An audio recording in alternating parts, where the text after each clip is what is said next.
पुलिवीर,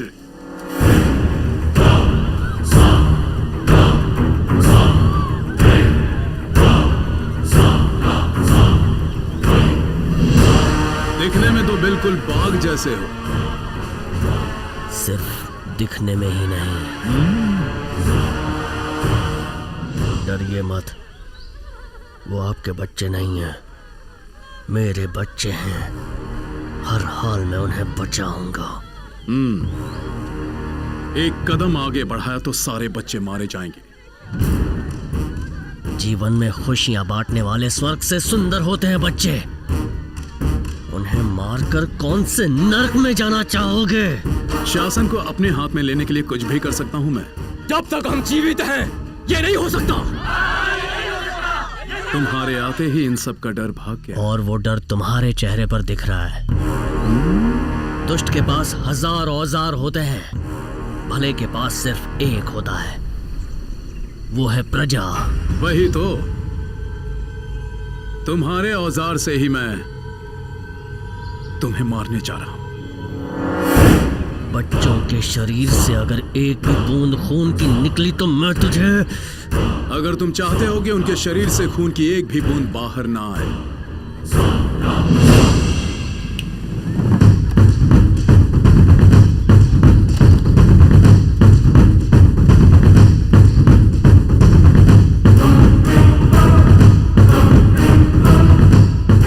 तो तुम्हें इस विष को पूरा पीना होगा, बिना एक भी बूंद गवाए, वो भी इसी वक्त। सिर्फ यही बच्चे नहीं, इस गांव के सारे बच्चों को भी मारोगे तो भी हम अपने युवराज को मरने नहीं देंगे। इतना प्यार काफी है माँ जी। तुम लोगों के लिए इस जन्म में तो क्या हर जन्म में जान दे सकता हूँ। सीधा मुझसे टकराने की हिम्मत नहीं है, इसलिए ये सब कर रहा है। तो अब तुम वीरता दिखाओगे या चुपचाप विष पियोगे?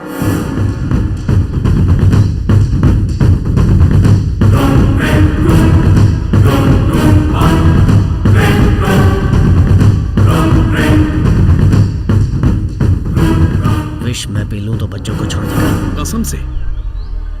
मुझे तेरी बात पर भरोसा है।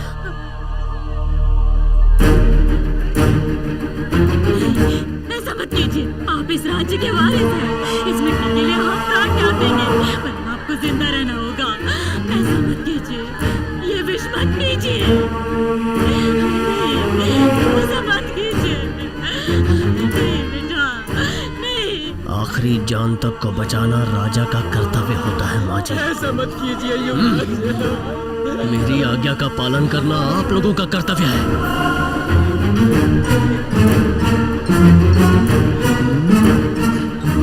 अपनी इस प्रजा की खुशी के लिए मौत को भी खुशी खुशी से अपना लूंगा।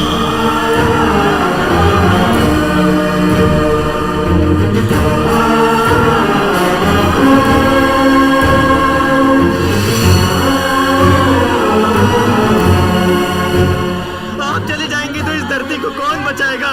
तुम बचाओगे। तुम में से हर एक धरती माँ से प्यार करेगा तो राजा की जरूरत नहीं पड़ेगी। ये मिट्टी ही मेरी मुट्ठी में आने वाली है,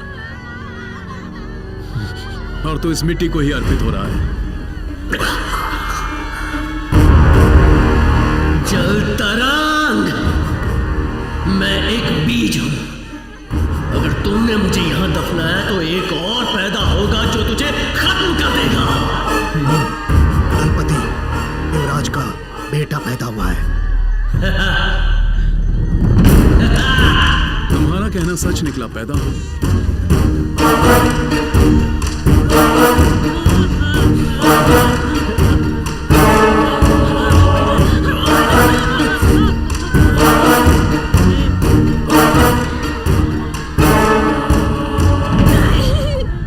क्या हो गया? बच्चा।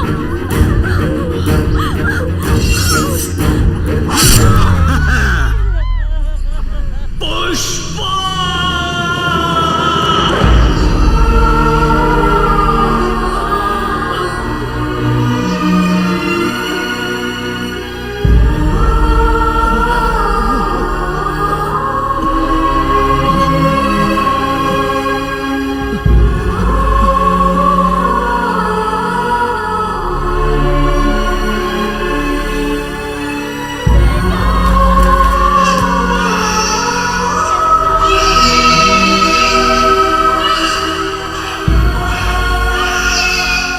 बच्चे को काट डाल और प्रजा के साथ साथ पूरे गांव को भी जला दो।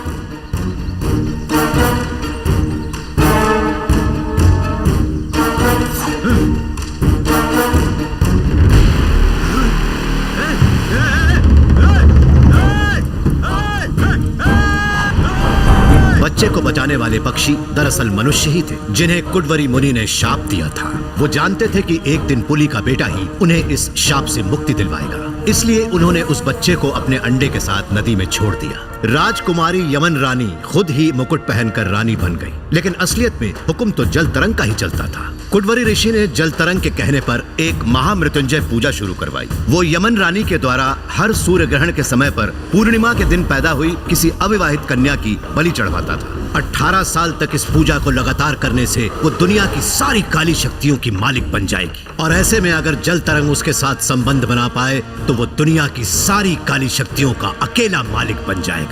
वो मौत पर विजय पाकर अमर हो जाएगा और दुनिया पर युगों युगों तक राज करेगा। चारों ओर निराशा का माहौल था। जल तरंग की वजह से लोगों का सुख चैन चला गया। ऐसे में वेम्बुनाथ नाम का गांववासी अपने गांव को इस मुश्किल से निकालने के लिए दिन रात कोशिश कर रहा था। एक दिन जब वो नदी के घाट पर कपड़े धो रहा था, उसे एक आवाज सुनाई दी।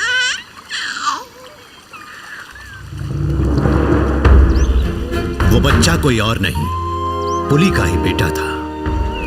वेम्बुनाथ उसे अपने गांव के एक आचार्य के पास लेकर गया।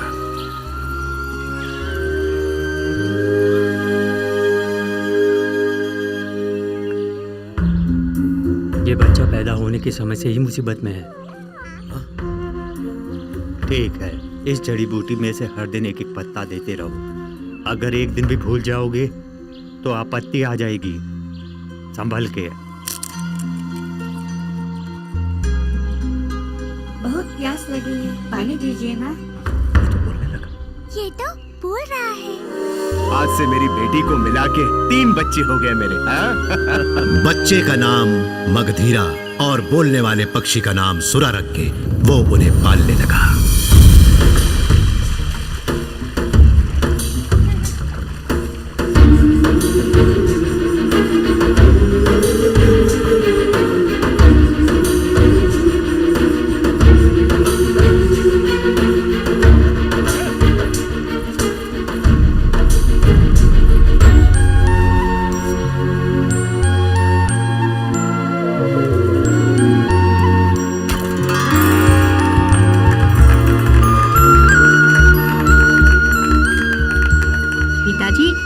सब लोग वेताल वेताल कह के डर रहे हैं ना। आज तक किसी ने उनका सामना करने की हिम्मत क्यों नहीं की पिताजी? बड़ा हो गया ना, अब तक डरता रहता था, जब असलियत पता चली तो सवाल करने लगा क्यों? बताता हूँ।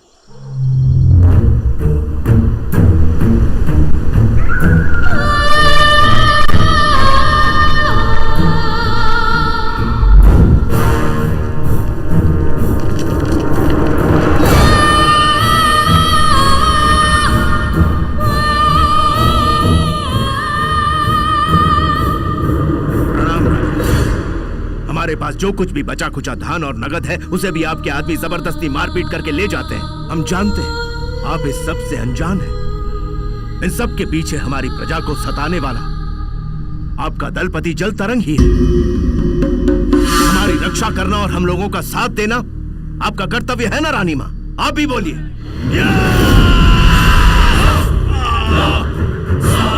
नहीं जल तरंग।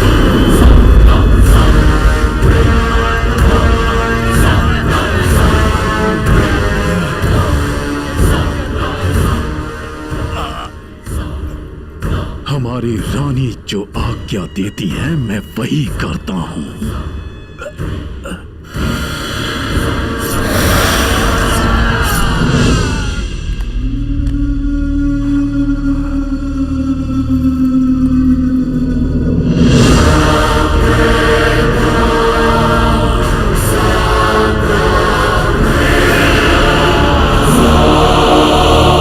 वेम्बुनाथ को जिंदा छोड़ने का कारण यही था कि जब भी लोग उसके कटे हुए हाथ को देखेंगे तो वेताल लोगों से मुकाबला करने की हिम्मत नहीं करेंगे।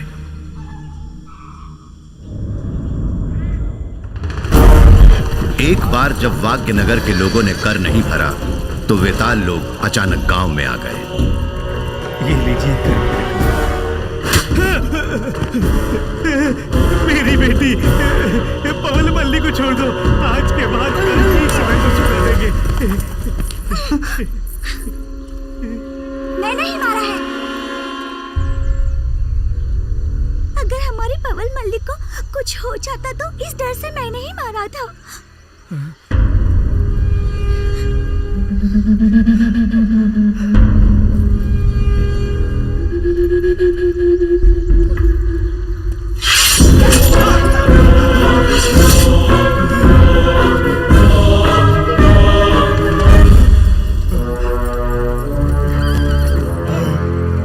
पद्मावती। वेतालों ने मगधीरा की बड़ी बहन को मार डाला। अपने छोटे भाई के लिए उसने अपनी जान दे दी।